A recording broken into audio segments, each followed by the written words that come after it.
আজকে ফ্রান্সের মানবতার চত্বর বলতে যে জায়গায়, সেই জায়গায় দাঁড়িয়েছি আমরা। কারণ বাংলাদেশের কোটা আন্দোলনের নামে যারা ছাত্ররা আন্দোলন করেছিলেন তাদেরকে নির্বিচারে গুলি করে হত্যা করা হচ্ছে এবং নির্বিচারে গুলির পরে আওয়ামী লীগের মানুষকে দিয়ে তাদেরকে হত্যা করা হচ্ছে।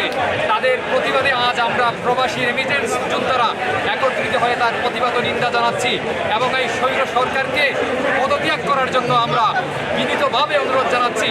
না হয় আমরা রাস্তায় নেমেছি, রাস্তায় থাকবো, পদত্যাগ না হওয়া পর্যন্ত আমরা ঘরে ফিরে যাব না এবং আমাদের রেমিটেন্স আমরা বাংলাদেশে পাঠাবো না। এই স্বৈর সরকারকে বাংলাদেশ থেকে পদত্যাগ করতে হবে। প্রয়োজনে আপনি ভারত চলে যান, বাংলাদেশে থাকার অধিকার আপনার। আমরা পরিষ্কার জানিয়ে দিতে চাই, রেমিটেন্স যোদ্ধারা এখনো সময় আছে, পালিয়ে যাওয়ার সময় রয়েছে।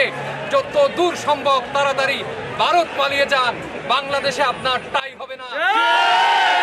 ছাত্ররা জেগেছে, রক্তের বন্যা বয়ে যাবে, তবুও তোমাকে ক্ষমতা থেকে নামানোর চেয়েছিলাম অধিকার, হয়ে গেলাম রাজাকার, হয়ে গেলাম রাজাকার। চেয়েছিলাম অধিকার, তুমি কে আমি কে? রাজাকার রাজাকার। কে বলেছে, কে বলেছে? স্বৈরাচার স্বৈরাচার। কে বলেছে, কে বলেছে? স্বৈরাচার স্বৈরাচার। তুমি কে আমি কে? রাজাকার রাজাকার। রাজাকার রাজাকার। তুমি কে আমি কে? কে বলেছে, কে বলেছে? স্বৈরাচার স্বৈরাচার। চেয়েছিলাম অধিকার, হয়ে গেলাম রাজাকার। তুমি কে আমি কে? রাজাকার রাজাকার। কে বলেছে, কে বলেছে? স্বৈরাচার স্বৈরাচার। তুমি কে